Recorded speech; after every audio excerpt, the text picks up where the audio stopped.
समझ में नहीं आ रहा क्या करूं, समझ में नहीं आ रहा कैसे करूं, समझ में नहीं आ रहा कौन सा मोबाइल खरीदूं, समझ में नहीं आ रहा कहां जाऊं, समझ में नहीं आ रहा कहां से शुरू करूं, समझ में नहीं आ रहा बताऊं या ना बताऊं। इस तरह के सेंटेंसेस हमें अक्सर बोलने होते हैं जब हम कंफ्यूज्ड होते हैं।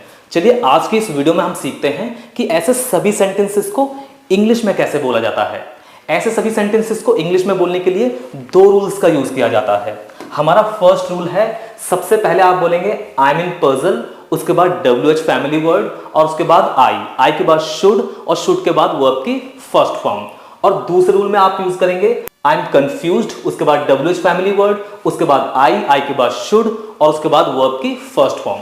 आप दोनों रूल्स में से कोई सा यूज कर सकते हैं, दोनों ही बिल्कुल सही हैं, दोनों का ही सेम सेंस है।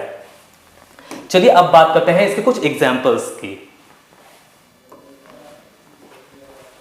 समझ में नहीं आ रहा क्या करूं, I am in puzzle what I should do, या फिर I am confused what I should do. समझ में नहीं आ रहा कैसे करूं, I am in puzzle how I should do, या फिर I am confused how I should do. समझ में नहीं आ रहा कौन सा मोबाइल खरीदूं, आई am in puzzle which mobile I should bye, या फिर I am confused which mobile I should buy. समझ में नहीं आ रहा कहां जाऊं, I am in puzzle where I should go, या फिर I am confused where I should go.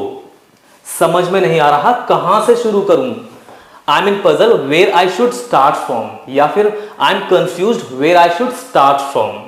समझ में नहीं आ रहा बताऊं या ना बताऊं, I am in puzzle whether I should tell or not, या फिर I am confused whether I should tell or not.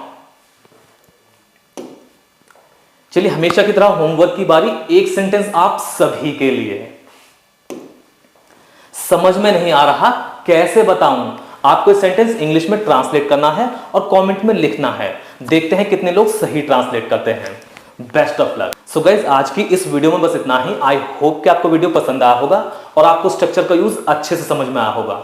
अगर आपको कोई भी डाउट हो तो आप कमेंट करके पूछ सकते हैं। तो मिलते हैं अगली वीडियो में एक नए लेसन के साथ। Till then take care.